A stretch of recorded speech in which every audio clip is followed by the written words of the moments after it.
Hello, everybody. For the first 10 years of my life, I worked mainly in theatre. And then in the mid 80s, I started writing music for films. And you can imagine that you're sitting there in the cutting room or you're sitting there in the music recording, working on a film, and it's impossible not to have your own ideas. And it started to dawn on me that I actually wanted to tell my own stories as, as well as working on other people's. And so kind of years and years of experience of writing music for films and supporting other people's projects. And I'd written some scenes and I took them to a producer and he said, yes, we can do this, which was our first film, which is a different story. And I said, I don't know if I can. I think I need an expert Yeah. with me. And John Paul Davidson, who's here as well, um, he and I were at university together. So I thought, who is the perfect person whose tastes and kind of humor and approach to things chimes to not completely, we don't overlap completely, chimes with my own. I thought, yeah, John Paul Davidson. So Yeah. that's how our collaboration Oh, started. I love this. And even to kind of go back and to unpick that journey a little bit as well, in terms of theatre, was it always music and composition and sound was the field that you were in? Or what, like with theatre, it can be sometimes more hands on deck in terms of getting a production across the line. Well, at the very beginning of my work, a lot of theatre companies then, maybe less so now, but certainly it still exists, employed people as actor musicians. So at the beginning, I was an actor as well until my agent in 1985 said, "I don't know what you are. What are you doing? Are you music or acting? You've got to decide." And being kind of impressionable and young, I thought, "Oh, my agent said I have to decide." So I gave up acting because I was getting more thrill and satisfaction from the music part of it. But I think one thing that, I mean, I don't know, it would be up to the actors in the film to say this, but one thing it has meant is that since 1976, I've worked nearly all the time. I've been with actors. Yeah. Um, and I think it means that I sort of get that process and understand that process. And now that John Paul and I have come to this phase of work where we're working together and directing together, I feel like it's enabled me to understanding that actor's language is very, very useful.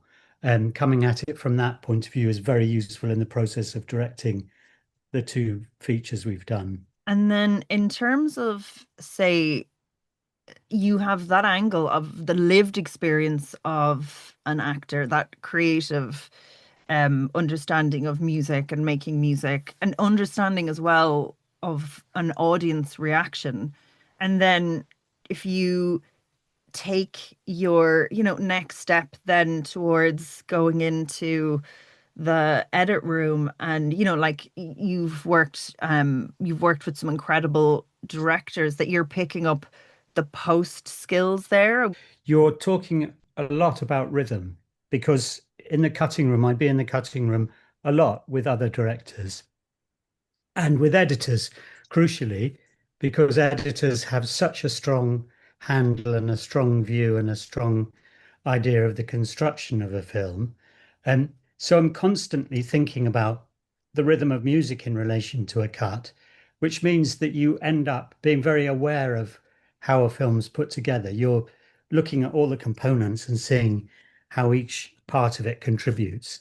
And you get extremely sensitized to the importance of music, which um, I think people kind of realize, but I think the kind of detail of how it works is quite complex. And I think that the same applies to sound.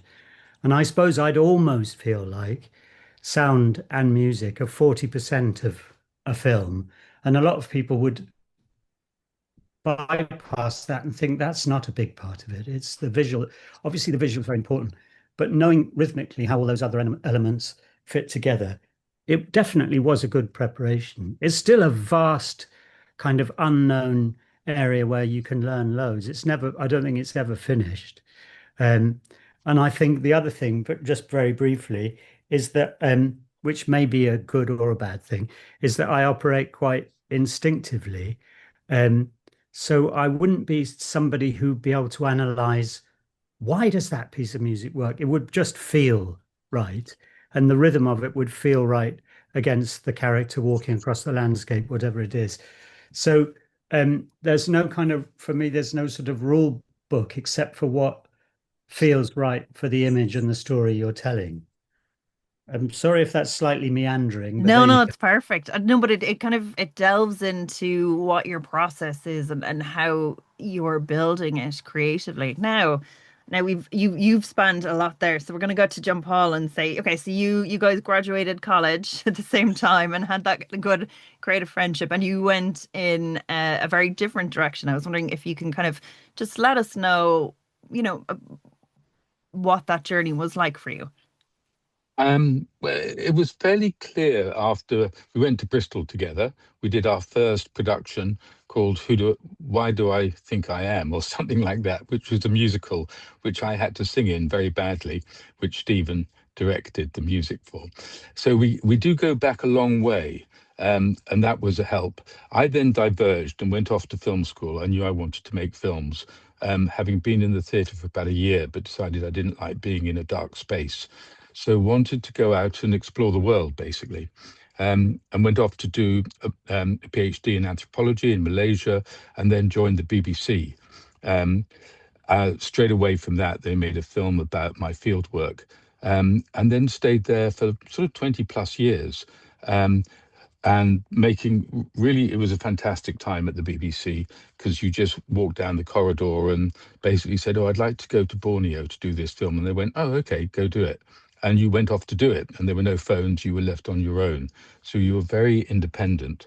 But I always kind of hankered back to the, if you like, the dramatic side, and left in to do a film with Alan Bates and Sting and that in the 90s, and then kind of mishmash between documentaries and the drama stuff. Quite different, but in a way also the same kind of problems that you get. And in a way, the two films we've done merge some of those, certainly the travel documentaries, the ones I've done with people like Michael Palin and Stephen Fry, the idea of traveling and meeting people and having encounters. The difference really with these films is that there's an emotional journey, and there's a different kind of purpose to it, and you construct it rather than responding to the world. And I suppose, yeah, it's a very interesting take. Is there sort of lessons that you might have picked up on that way of working with a lot of factual? And again, I think like not all people who are directing are as involved in all the production and pre-production elements as you would have been. So you're picking up, it's almost like a completely holistic set of skills that you can kind of implement together then when you do join forces. But just, yeah, in terms of, like as you're developing a kind of understanding of the types of stories that you want to observe and tell, could you see your ability and understanding evolving over the years? Did you see it as a very kind of practical thing that you didn't over intellectualize and just went and did it? Or what was sort of your experience there? I think the main thing is about meeting interesting people and characters. So it's really all about characters. And in a way, the Three Urns is also about Mr. O'Connor meeting interesting characters along the way. Although he has a definite purpose to it, it's still about those events that happen. Um, and with a sort of uh, and I think part of the reason I work with people like Michael and Stephen is the worldview, the sort of comic view of things, which is much more difficult to tell the truth in comedy, I think, than in sort of tragedy and that, and to try and find the comic moments that reveal that truth. Um, and then just being adaptable. I mean, that's the key thing that you learn with making documentaries. You have to adapt very quickly, and you go to a situation and you say, well, how am I going to film this? And I think that really helped with something like this, where we didn't have a lot of time. You have to think on your feet quite quickly. Not a lot of prep time either. So I think it helps definitely my sort of background in in the factual area. Brilliant. So then in terms of the first project that you collaborated in, Stephen reached out to John Paul and you kind of made that offer. Like, because you guys had both a wealth of experience in two different areas, like, was it relatively easy, or, was it, that next level in terms of workload and prep and production, and what was the creative process like, even getting it to get to that point? I think that especially on that first film, we were a slightly more divided because of not divided in terms of disagreement, divided in terms of our different skills. So I'd have been more learning about pre-production and preparation, um, looking for locations. John Paul's done that for decades. Um, so I felt like, not in an unpleasant way, but I felt more like a novice in those things. And then I felt, as I said in a previous reply, once I was with actors, I felt that I'm completely on home ground and I understand and I know how to talk to them. So our responsibilities, although they completely overlap and we both do everything, like John Paul will speak to the actors, I'll say, how about shooting it from here? In that first film, we were more specialized and, right through to the edit, JP would have a clearer, perhaps, idea of how things should be put together. And I definitely, so I remove the word definitely, I probably would have a clearer idea of what the music would do. So our special experience, each of us, meant that we did come from a different direction. And I think in this new film, um, that's less the case. That I'm more confident about locations, about how we shoot it, but I might come over completely blank, and I can rely on the fact that JP will say, "We'll shoot it from here," and they'll just come past, and I think, "Oh yeah, I'm back on course, I'm back on track," because I'm thinking about something else. So that there is a division, but luckily we only fell out once in the Three Urns, and the scene we fell out about was cut. So There's a moot point. Oh no, Yeah. that's the hill to I, die on. Yeah. No, I think the good thing is that we're complementary. We're not overlapping too much. And I think that's a definite benefit. And it's also in terms of the writing as well, we're sort of complementary. We have slightly different takes and different scenes that we probably concentrate more on. Now it would be very hard to say which is which. But I think in the initial writing phase, which took, probably a year, over many lunches, we developed kind of, oh, well, I like this area more, and Stephen would like maybe some physical comedy more. So that, again, that's sort of very useful to have somebody who's on the same wavelength, but also slightly different. And it's nice working with someone else. I mean, people say, oh, it must be difficult having two of you. I said, actually, no, it's really good to have two people, because you have backup and it's a bit less of a workload. Yeah, and even in terms of like, I don't know what the deal was. I think it's interesting in terms of, okay, so that last film was also in France with Ciarán Hinds, wasn't it? The like a period piece going through, like, so there's technical elements that like, would have been interesting. But in terms then of, probably, if you're coming from, like the BBC, and like in previous projects, Stephen would have already been attached and, kind of been coming on to a project that was already funded. In terms of, like, raising the resources, and then also the distribution of that was probably something that would have been new, or did you have all those in place already for that first one? Because I like that can be a bit of a baptism by fire too. with the first film, Yeah. I've been working with this man called Dominic Dromgoole, who run a theatre company called the Globe Theatre in London. And we were having a drink after a rehearsal or something, and he said, "I've got funding for four films." Um, so he got private equity funding to make four short films. And he had another producer working with him called Daniel Conrad Cooper, who was so efficient that they made four films and had enough money left over for a fifth. So I handed Dominic some I have never heard of that before. Like Handed in, normally it's like, oh my God, we have to do a fundraiser to apply for festivals. Yeah. That is yeah, I efficient. handed him some script pages, and then for about 6 weeks I didn't hear anything. And then I saw him at the theatre, and he said, "I think we can do this." And that's when I thought, "Oh, blimey, I don't know about that. I think I needed to work with an expert." So that's when I phoned JP. So that in terms of the process of that, I'd say there was a good degree of luck involved, because I do obviously work with all sorts of different people, and I know that the process of getting a film financed is very tricky. The first one, it wasn't well financed, by the way. It was 17 or 18 days, incredibly hard work. Um, but to have that offer straight away, a financed film, is extremely lucky. So I am aware that we were very lucky. It was the VAT refund from the other 4 films which funded the Oh, 5th. right. So it was everyone got paid the same. It was kind of minimum wage practically. So it was very much a labor of love. And I think it's hard to do more than once to pull in those favors. But it was also the south of France, beautiful weather. And it's 3 weeks of somebody's life is not too long to be badly paid if you're having fun. So we try and make it fun as well. That's a good testament. So, like that was finished in 2020, just in time, presumably for the COVID shutdown.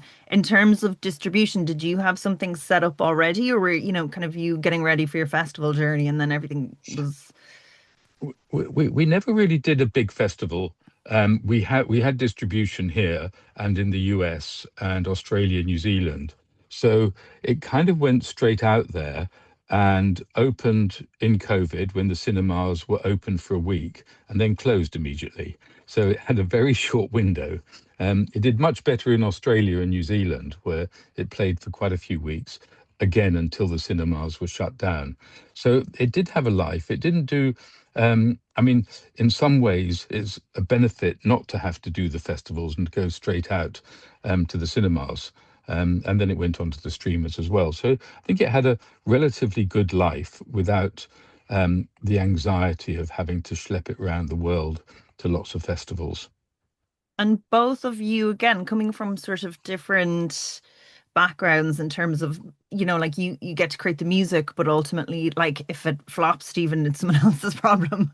And then John Paul, if you're like you're kind of putting it out into the ether, but you're not in the room with people when they're watching it. What was that like then, going through that process together for the first time, maybe sitting in audiences or like experiencing that as a kind of joint? Well, I'd say that this film, The Three Urns, the new film, um, we've seen more often because of COVID. So we've seen it with different audiences in different, like the Dublin International Film Festival and so on. We've seen it and cast and crew screening. So we've seen it more times with different people than the first film. Mm. We went to the cinema, watched it. 5 days later, the cinemas were all closed. So that shared experience of watching it with a group of people was much more limited um, with that first film. And with this film, we'll get a chance to see it many more times. It's going to be at the Fastnet Film Festival in Schull in West Cork in a few weeks. So that'll be a new way of seeing it in a cinema, which isn't really a cinema, but a fantastic sort of community and industry event. So that'll be interesting. And every time you see it, the experience is different. And because we're in inverted commas creative artists, you're constantly looking at it and thinking, I should have painted that bit blue.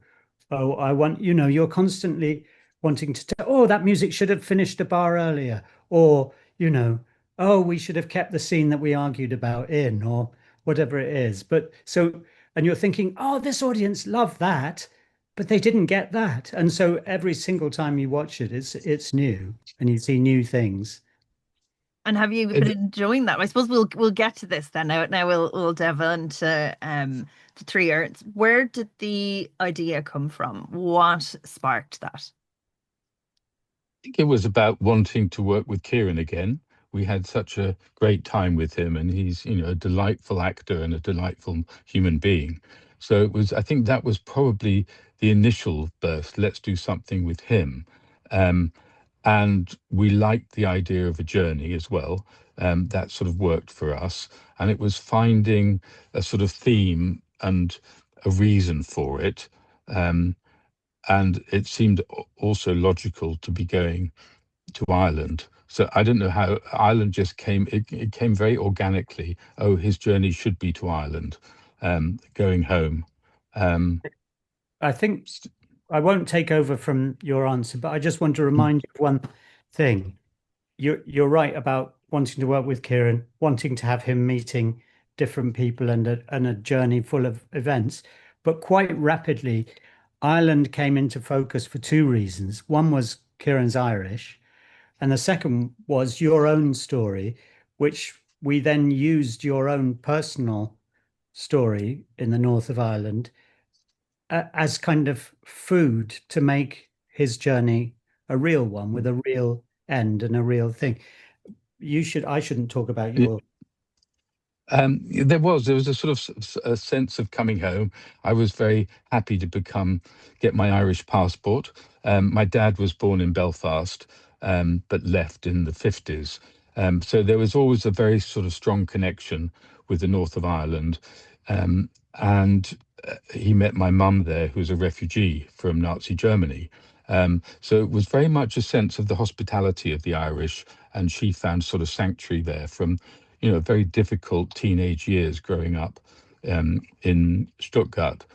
So there was a sense that that was a theme of what the Greeks would call xenia, which is the opposite of xenophobia, which is loving foreigners and embracing them. And we wanted that to be part of the theme. And even the sort of scattering of the ashes, where Ciarán scatters his wife's ashes, is where both my parents' ashes are scattered. So it was kind of an emotional journey home for me as well.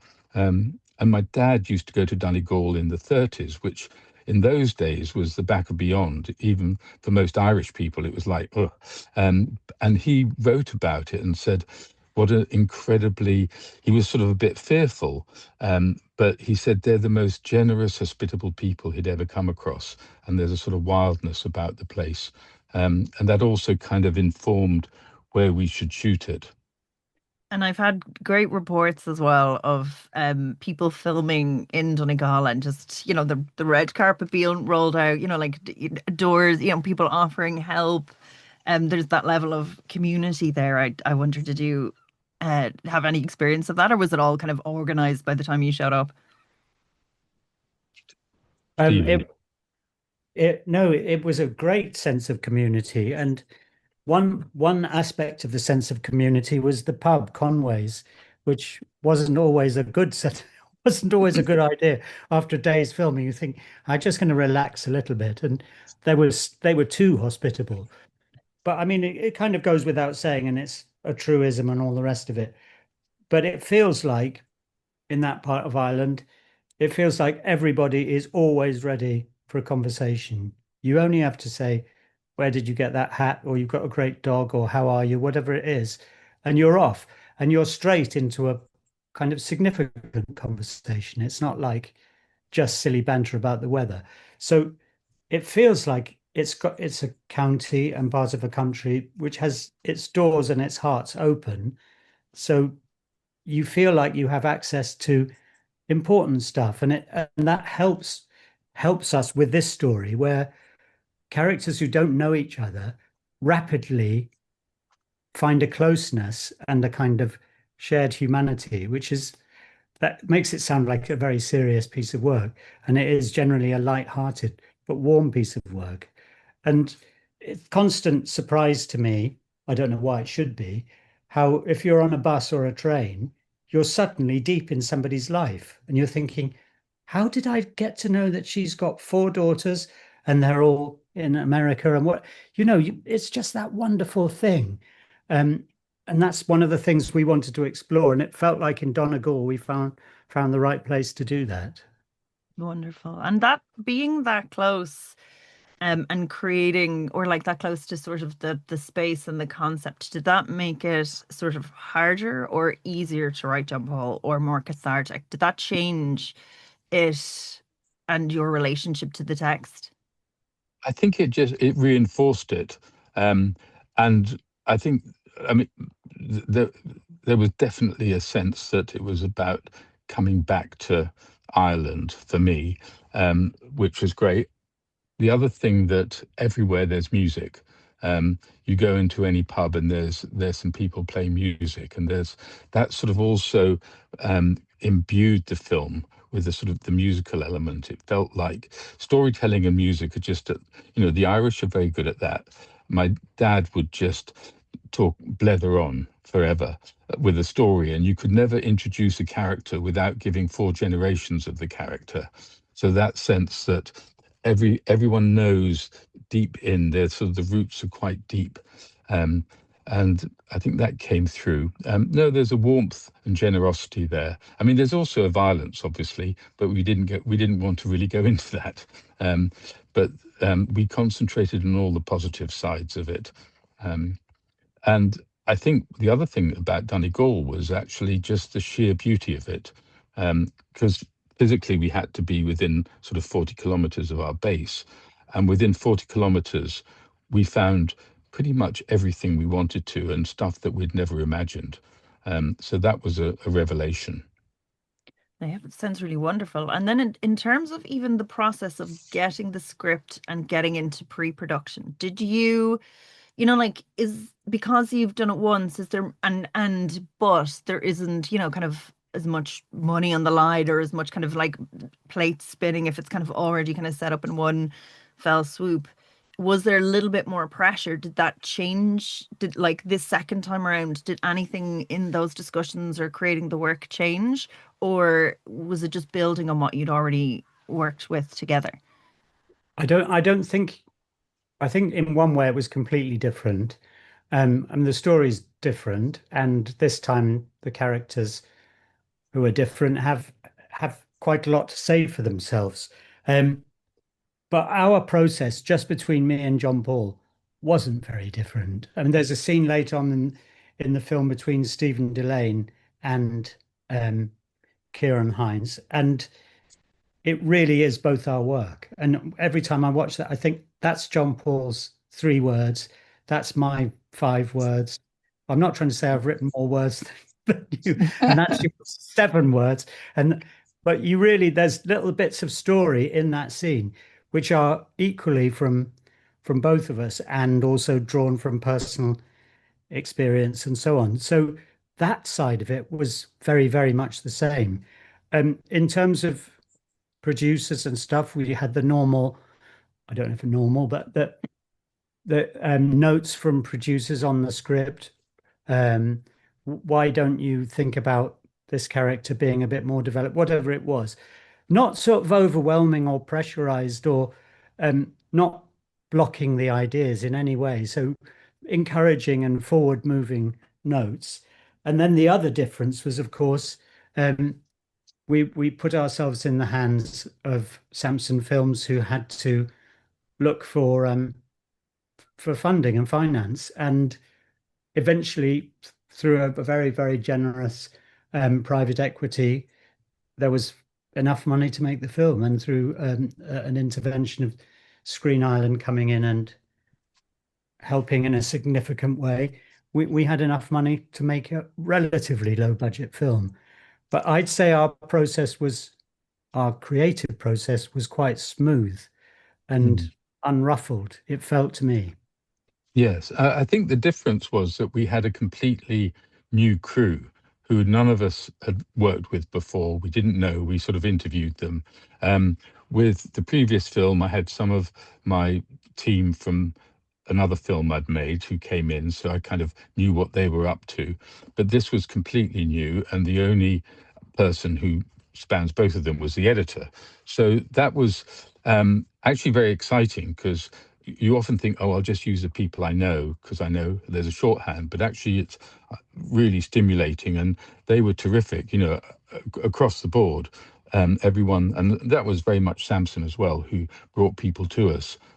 They were fantastic and really fun to work with and creative.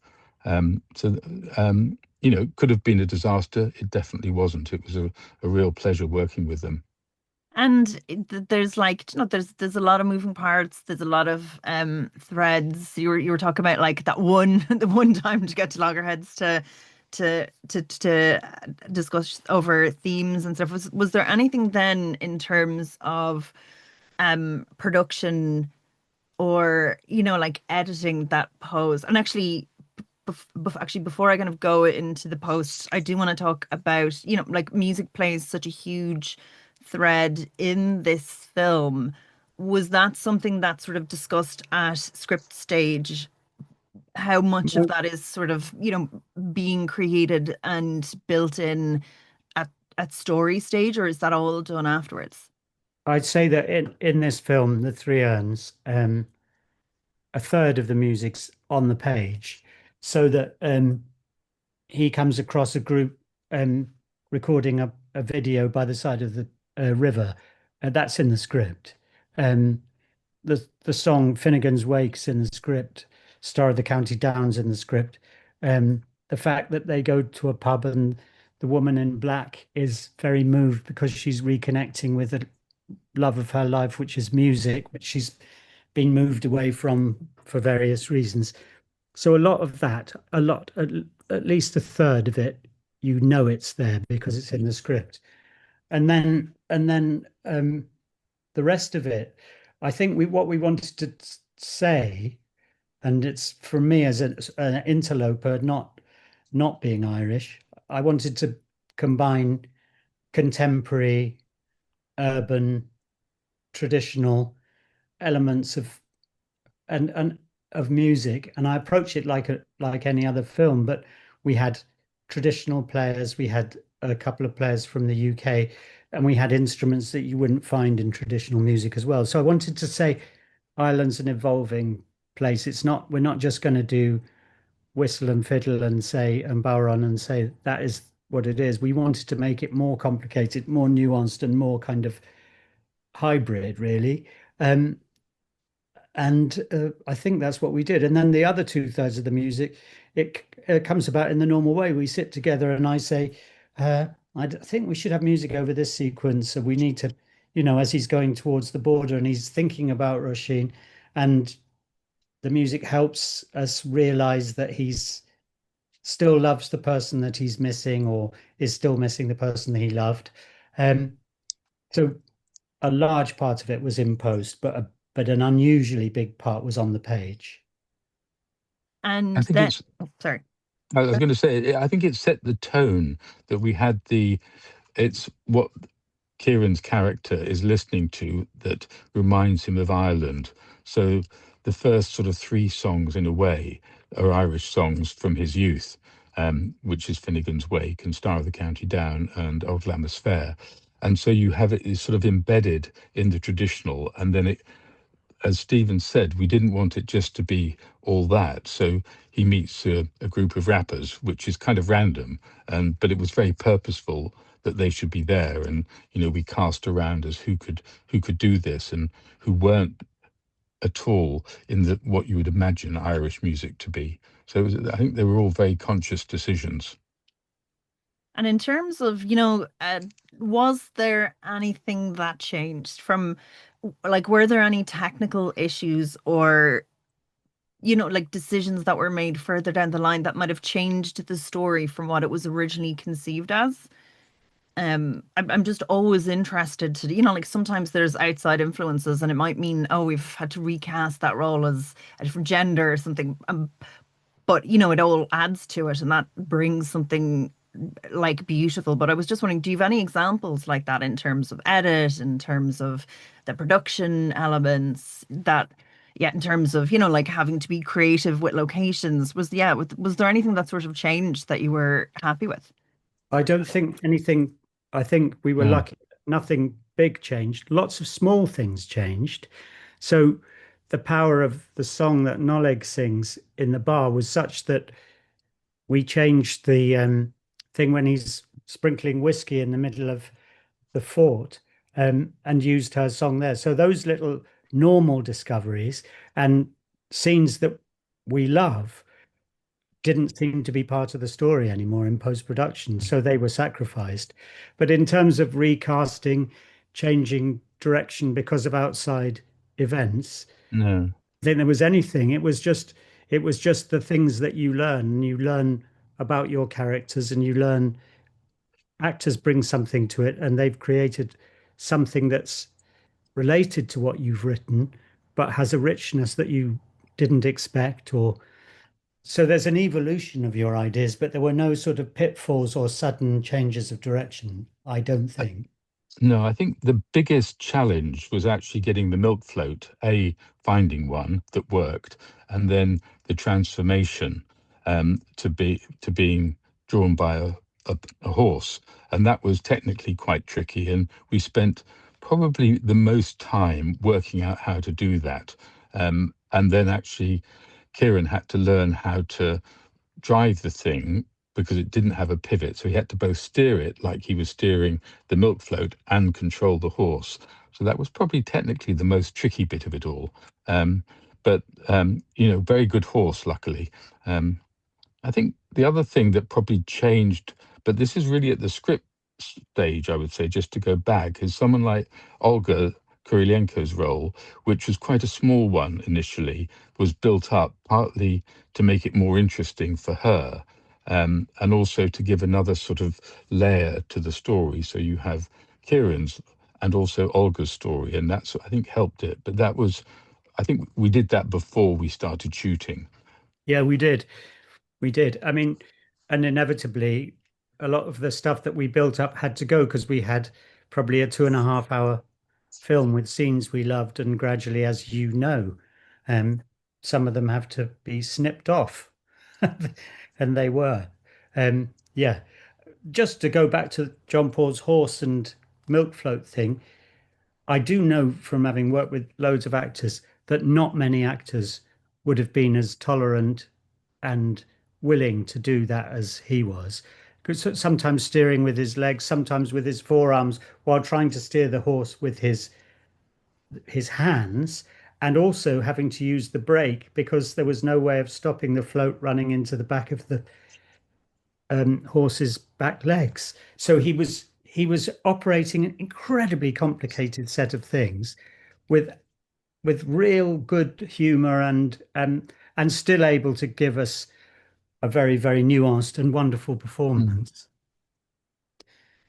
Fabulous. And then in terms of going through the edit, this is your like the second. Did you find that it was easier and quicker this time around to kind of find it? I suppose John Paul would have loads of experience sort of editing anyway.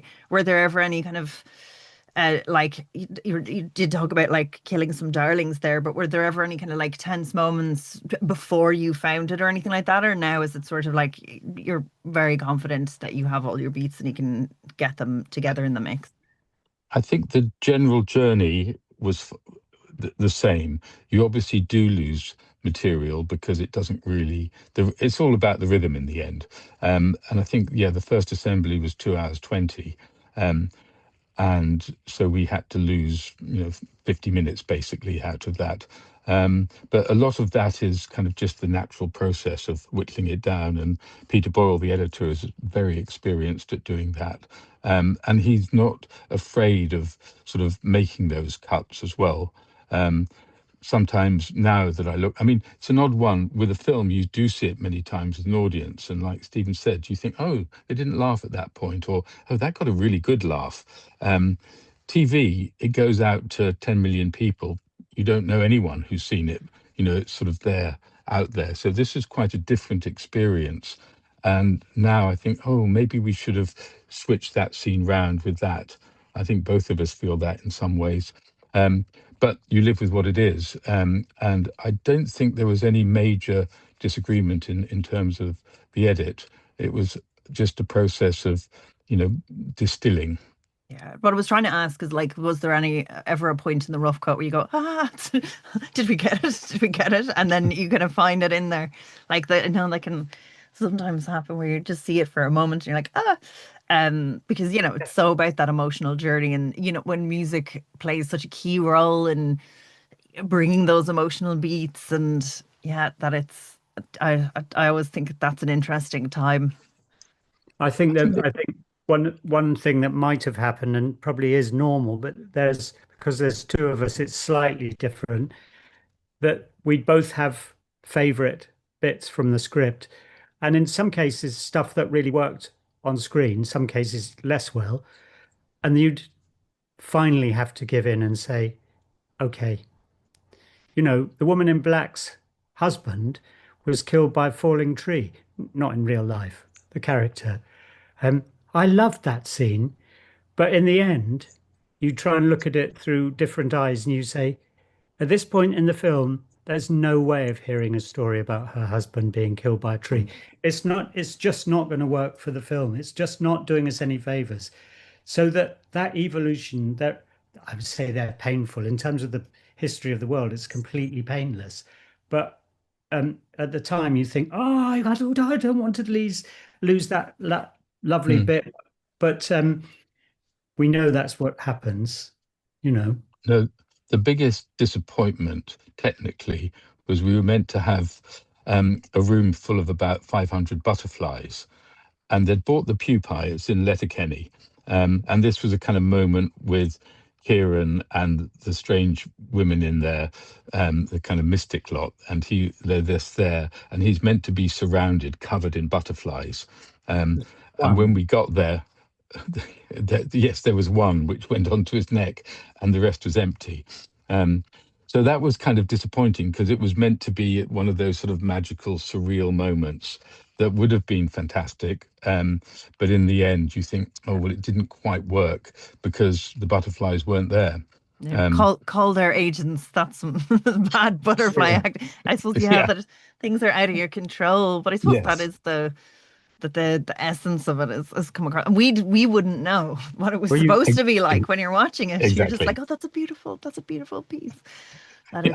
Well, we'll make a short film about a falling tree and a lot of butterflies. So that like an abstract thing. Get David to call the Arts Council. That it's and then in terms then of now watching it, is are you working towards deadline? Do you have your screening that you were kind of going to? Was there any beats of watching it, like nerves when you're watching it with that audience for the first time, or were you very happy the whole way? I'd say that. Shall I go? Yeah. There's a kind of nervous excitement, really, but that's true of a lot of things. It'd be true if I was doing a gig or if I was doing a play. It's that kind of anticipation of an uncertain nature. So you think, are they with it? Are they with it? They're with it. They're with it. They're watching it. They're with it. And and then afterwards, they were moved by that unexpectedly. They were moved by that, which we hope they would be. So there's all those sort of little surprises along the way. But I'd say it's not anxious. It's just like your heart's beating a bit faster and you're thinking, I'm going to share this story with these people, and what will they make of it? What will it communicate something to them? And not wishing to kind of be ferociously celebratory about the thing, it does communicate stuff to people, and maybe it doesn't communicate exactly the very, very things we thought it would, but it does say something to people. So there's a kind of not anxious, anticipatory thing, but there's also a kind of relief that the story is being told and people are receiving stuff from it, I think, for me. Yeah, and I think that the thing with a comedy as well, because it is a kind of comedy. I mean, it's not a laugh out loud comedy, but you do want to see whether some of those laughs come. And that for me was the biggest thing in seeing it with the audience in Dublin, is where are they going to laugh? I shared an office with Richard Curtis for about 10 years, and he always used to come in. We had a sort of communal space, and he'd say, anyone got a joke? And he'd be writing Notting Hill or something, because he said, I need 5 solid laughs in the film. If you have 5 solid laughs, then the audience will be with you. I think we probably had 3 that we would always get a laugh. And those are really important. And as soon as the audience laughed when he discovers that his wheels have been stolen, you sort of feel that, oh yes, they're relaxing into it. And other things which I didn't expect to get a laugh was when they present the Three Urns together finally in the pub.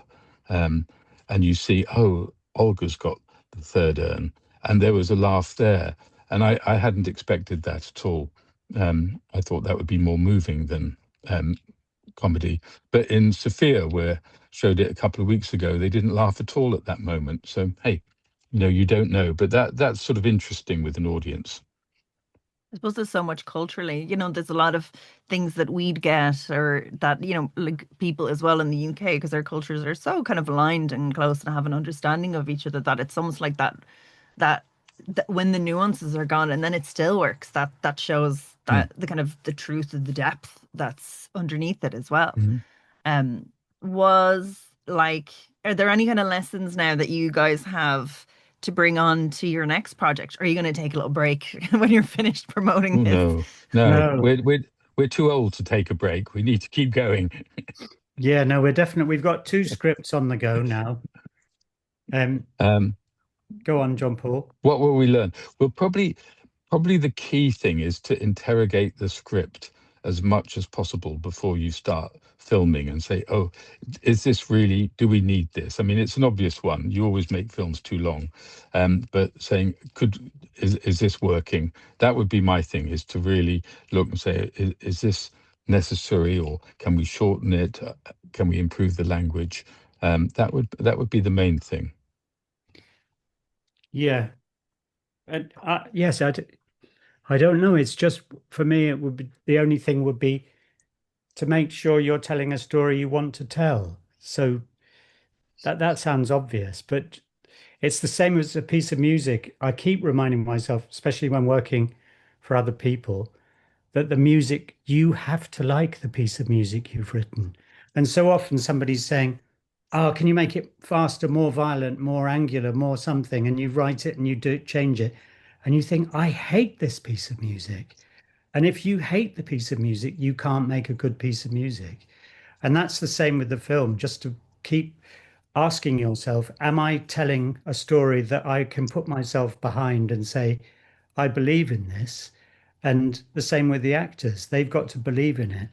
And if there's something in a scene which means they can't believe in it, you have to be flexible enough to make adjustments to it.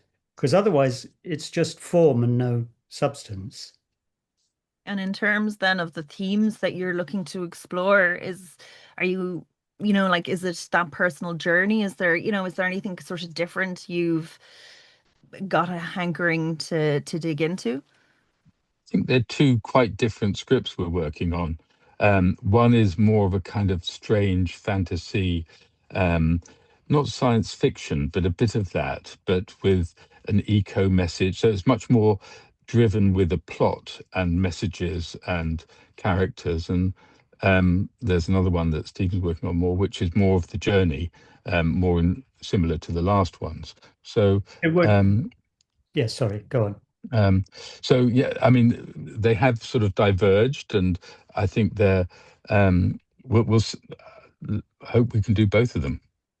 Yeah, yes, exactly. They are going, we're following two slightly different paths, but they both inhabit a world which we feel like the sort of the chemistry of us working together does provoke certain things, certain kind of humor, certain kind of surreal humor, maybe. And that, there's a bloke called Lazarus who's pushed off a cliff in one of the films, and I find that funny. But we'll have to interrogate the script and check that it really is funny and not just extremely cruel and nasty.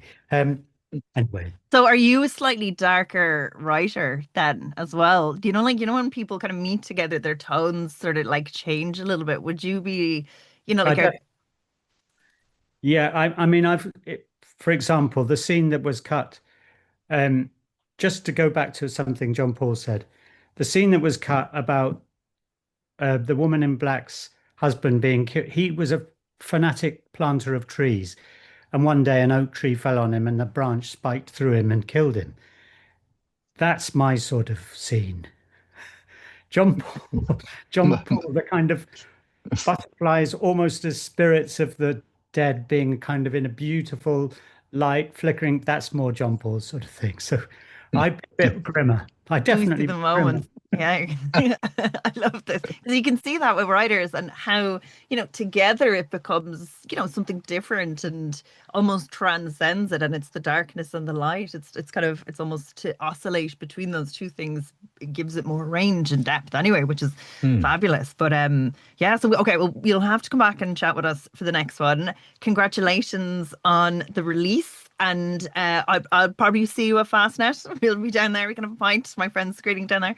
And yeah, congratulations. And hopefully you'll get to see it with many, many more audiences. Brilliant. Brilliant. Very, very nice to talk to you and see you in 4 or 5 weeks at Fastnet. Brilliant.